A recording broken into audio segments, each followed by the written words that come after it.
Hey you guys, welcome to our diffusion notes.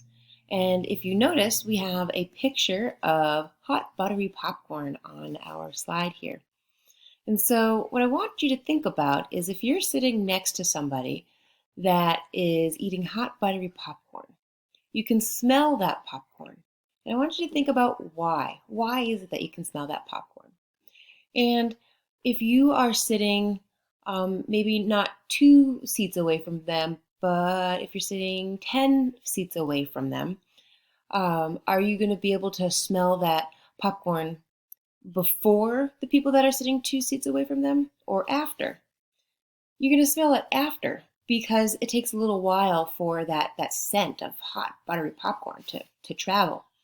And so what we're talking about is how molecules travel through the air. So how those buttery smells are bouncing through the air and what it is that makes them travel to seat 2 first and then get to seat 10 later. So here, the process that we're talking about is diffusion. And diffusion is the concept that substances move from areas of higher concentration to areas of lower concentration. And so what this is here is this is an area of high concentration. These red molecules, let's say that those are little molecules of hot buttery popcorn or the scent of hot buttery popcorn bouncing through the air. And so this is going to be the area that's closer to the person or the person that is eating the popcorn. And so as you get further away, let's say to seat 10, you're going to have fewer and fewer buttery popcorn smells or scent molecules. And so over time, these molecules are going to move from an area of high concentration to an area of lower concentration. That scent is eventually going to get to seat 10. And so why does this happen? Well, because all particles have kinetic energy. Remember that kinetic energy is moving energy. And so here we have a glass of water, and I'm sure you can wrap around your head that those particles, those water particles, are moving around. But even solid substances, so let's freeze that substance into ice. And so even though it's a solid, those molecules are still bouncing off of one another. In place, they're sort of vibrating, but they do still have kinetic energy. So every molecule in the universe has kinetic energy. No molecule has no energy. And so everything in the universe is moving. It might be vibrating just a tiny, tiny, tiny bit, but it still has energy. And so the warmer a molecule or an environment is, the more it's going to move around, or the faster it's going to move around. So the ice is going to be moving, just vibrating very slowly, where the water is going to be moving more. And if you have water vapor, well, those molecules are going to be bouncing around in the air.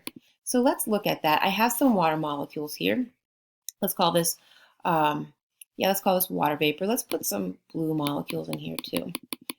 And so here, what we're going to do, so these molecules are moving pretty fast. It's warm temperature, it's hot temperature, and this looks like a gas, right? These molecules will be moving in the atmosphere. And let's slow these down. So now we're making this a cooler environment. This is a much cooler environment, so these molecules are moving much more slowly. If we were to cool this down more, they'd solidify and they'd just be sort of vibrating in place. Let's put this back to a normal speed. And so here, let's continue talking about diffusion.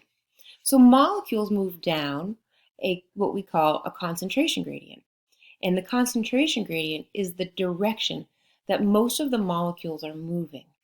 And so here, our concentration gradient is going to be in this direction, in the direction of these arrows. So the area from high concentration, molecules are going to be bouncing off of one another, and there's going to be a tendency for them to travel in this direction, down the concentration gradient, towards the area of low concentration. So this is a little confusing.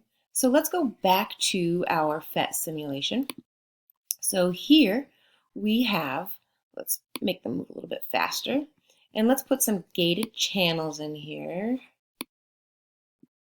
And some gated channels here. And so what I'm going to do is I'm going to open up these channels. And I want you to notice that this is an area of high concentration. And this is an area of low concentration.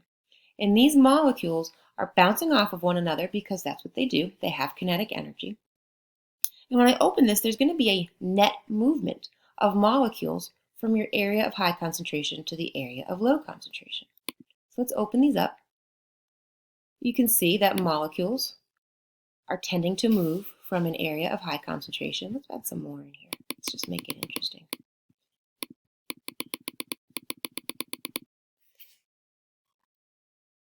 And so it's not like there are 0 molecules going back. They are, because the motion is random, but there is a net movement. Most of the particles are moving down the concentration gradient because there's less for them to bump off of down here. There's more to bump off of up here. And so they move down the concentration gradient until they reach equilibrium. And so equilibrium occurs when there's a net movement, when there's no net movement, when there's an equal number of molecules moving up as there are moving down. Then there's nowhere else to spread out. And so here, I think we've reached about equilibrium here. And so let me reset all. Yes. And so let's do all the green ones.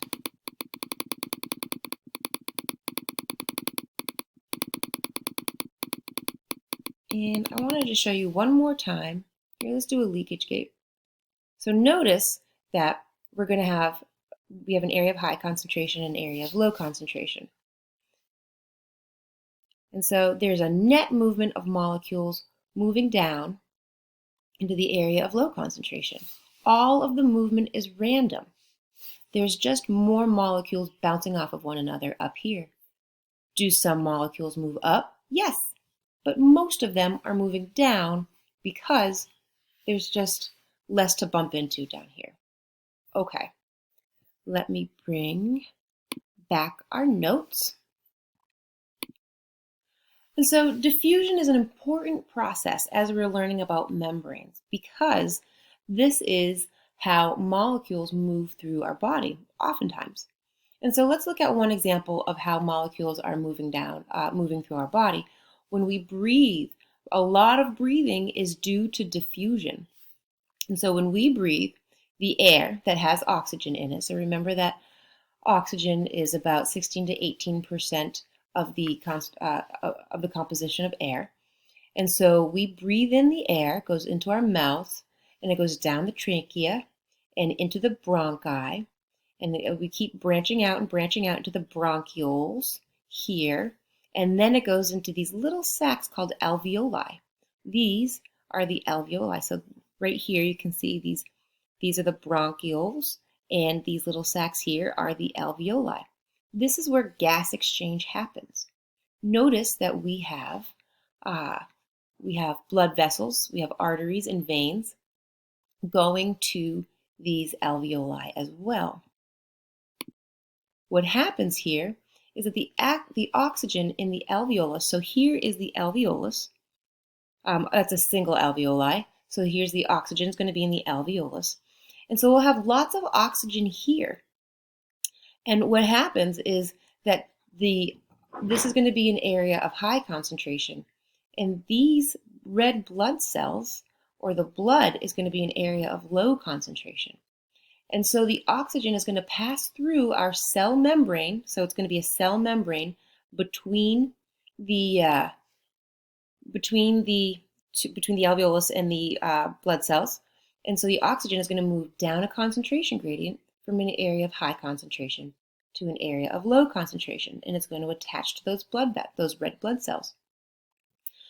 And so red blood cells then travel through our entire body. So they travel from the lungs, and then they go to an organ. And once again, diffusion occurs. So if the cells on an organ need oxygen, it means that there's going to be a low content of oxygen or an area of low concentration. And so those red blood cells will donate, or the oxygen will diffuse from the red blood cells into the cells of the organ that need oxygen. And then those empty red blood cells will come back to the lungs and refuel again. And so here's a cool fact about our lungs. The surface area of our lungs is equal to the size of about a half of a tennis court. And you think, how can that possibly be? Well, let me get my draw tool here. If I have, go red and freehand. So if our lungs were just a flat line here, like this, so if we just had lungs that were like a piece of paper, right? Something that was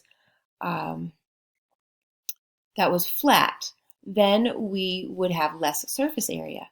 But our lungs are made of, look at all of these bumps and these ins and outs. Well, it's like this right here, the alveoli here goes up and down, and so it increases the surface area. This is actually of your intestines, so it's the same concept, so that you can absorb more nutrition. But here, because there's so much more, if you were to measure this line as compared to this line, there's so much more surface area. And so that allows in your intestines for you to absorb more nutrients, but in your lungs, so these are your lungs here, you can see that if you were to spread this out, it would surprisingly be the size of about a half of a tennis court. And so this is going to allow for more oxygen to be diffused into your body. All right, well, that's it for your notes, and I hope that you guys have a great day.